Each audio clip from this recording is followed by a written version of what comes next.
அவினாசி வீதி ஷோரூமின் 12ஆம் ஆண்டு துவக்க விழா மற்றும் தீபாவளி சிறப்பு தள்ளுபடி விற்பனை. ரூபாய் 20,000 மேல் பொருட்கள் வாங்கும் அனைவருக்கும் தங்க நாணயம் இலவசம். இச்சலுகை அக்டோபர் 13 முதல் 18 வரை மட்டுமே. எதிர்காலம் வரும், என் கடமை வரும், இந்த கூட்டத்தின் ஆட்டத்தை ஒழிப்பேன்.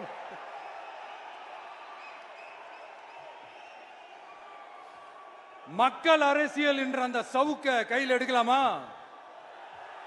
தாவேக தலைவர் விஜய் கடந்த செப்டம்பர் 13 அரசியல் சுற்றுப்பயணத்தை துவக்கினார். இது டிசம்பர் 20 வரை நடக்க இருந்தது. கரூரில் அவரது கூட்டத்தில் ஏற்பட்ட நெரிசல் காரணமாக 41 பேர் இறந்தனர்.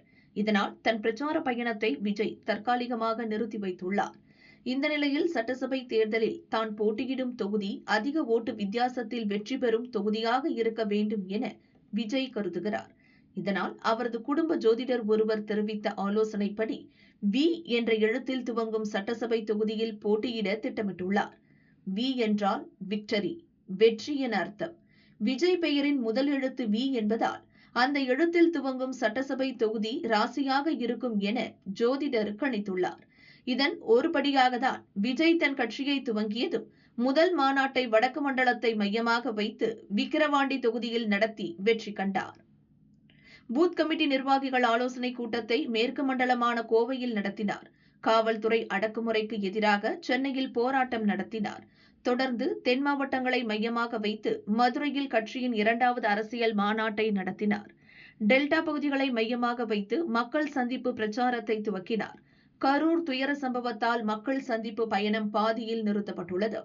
இந்நிலையில் தேர்தலுக்கு இன்னும் 6 மாதங்களே உள்ள நிலையில் விஜய் எந்த தொகுதியில் போட்டியிடப் போகிறார் என்ற எதிர்பார்ப்பு எழுந்திருக்கிறது. அவர் போட்டியிடும் தொகுதி நட்சத்திர அந்தஸ்தை பெறும். கட்சியின் கட்டமைப்பு வலுவாக உள்ள தொகுதியில் போட்டியிட விஜய் முடிவு செய்துள்ளார். இருந்தாலும் ஜோதிடரின் ஆலோசனையை தொடர்ந்து தேர்தல் வியூக வகுப்பாளரின் முடிவையும் தெரிந்து கொள்ள விஜய் விரும்புகிறார்.